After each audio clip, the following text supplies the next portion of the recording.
حمود الرحمان commission report کے مطابق ایک ڈکٹیٹر نے اپنے اقتدار کو طوالت دینے کے لیے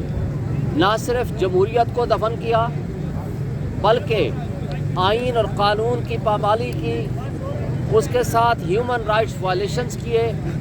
اور اس کے نتیجے میں ملک دو لخت ہو گیا۔ اور آج ایگزیکٹلی وہی ہو رہا ہے۔ آج بھی ڈکٹیٹرشپ کو طوالت دینے کے لیے لوگوں کو گھروں سے اٹھایا جا رہا ہے، لوگوں کو تشدد کیا جا رہا ہے۔ ججز نے اپنے قد کاٹ کو اتنا نیچے کر دیا ہے، نظام انصاف باندی بن کے ایک ڈکٹیٹر کے سامنے کھڑا ہو گیا ہے، اور ججز کو جس طرح اپنے ساتھ ملا کے جس انداز سے نظام انصاف کا جنازہ پڑھا جا رہا ہے، انصاف نہ صرف قتل ہو رہا ہے بلکہ قتل ہوتا ہوا نظر آ رہا ہے۔ میں یہ سوال کرتا ہوں کہ یہ سزائیں تو وہ ہیں جو ہمارے 2-3 ہفتوں سے صحافی یا اسٹیبلشمنٹ کے ٹاؤٹس وہ کھلے عام کہتے پھر رہے تھے کہ 14 سال سزا ہوگی جی، 7 سال سزا ہوگی۔ تو میں سوال یہ اس جج سے کرتا ہوں کہ تمہیں منصف کی کرسی پہ کیسے تم بیٹھے ہو کہ جب تمہاری سزائیں وقت سے پہلے ان لوگوں تک پہنچ جاتی ہیں اور ان کو یہ بھی پتہ ہوتا ہے کہ آج سزا ملنی ہے یا نہیں ملنی، آج تاریخ ہونی ہے یا نہیں ہونی، اور عین اس کے مطابق آپ چل رہے ہو۔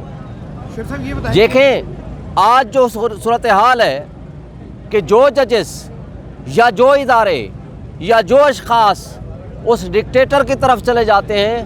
تو ان کی ساری چوریاں معاف ہو جاتی ہیں، ان کو ریوارڈ دیا جاتا ہے، ان کی ایلیویشن ہوتی ہے، جبکہ اس کے مد مقابل جیسے عباس جج تھا جس کی انصاف میں مبنی فیصلے کرتا ہے، تو نہ صرف اس کو OSD بنایا جاتا ہے بلکہ ان کو سزا کے طور پر یا ٹرانسفر کیا جاتا ہے یا ان کو کوئی نہ کوئی نقصان پہنچایا جاتا ہے یا کبھی ان کے اوپر فائرنگ ہوتی ہے۔ اور پھر ساتھ آپ یہ دیکھو کہ جن IGs نے، جن بیوروکریٹس نے اس کرپٹ لوگوں کا ساتھ دیا اور اس کرپشن کا ساتھ دیا تو ان کو 10-10 12-12 کروڑ روپے کے مفت میں پلاٹ دے دیے گئے۔ یہ وہ ریوارڈ ہے جو ان کو دیا جا رہا ہے۔ اور پھر اس کیس میں ہائی کورٹ میں اسے چیلنج کر رہے ہیں؟ جی اس میں فوری طور پر چیلنج کر رہے ہیں ہم انشاءاللہ، اس آرڈر کو ہم فوری طور پر ہائی کورٹ میں چیلنج کر رہے ہیں، اور ہم یہ سمجھتے ہیں کہ اس کیس میں نہ کوئی ابیٹمنٹ ہوئی ہے اور کسی ایک بھی کیبنٹ کے منسٹر کو یا کیبنٹ والوں کو اس میں پارٹی نہیں بنایا، نہ ہی ان کے اوپر ابیٹمنٹ کا کیس بنایا۔ اور اس لیے اس کیس میں جب پوری تحقیقات ہوں گی تو سوال یہ پیدا ہوگا کہ حسن نواز کے پاس وہ 9 ارب روپے کہاں سے آئے، اور وہ رشوت کے طور پر جو ملک ریاض نے نواز شریف یا اس کے بیٹے کو رشوت دی ہے 9 ارب روپے کی صورت میں، وہ کیوں دی ہے، اور اس کا وہ اس سے حساب لیا جائے۔ شکریہ۔ شکریہ سر، بہت شکریہ۔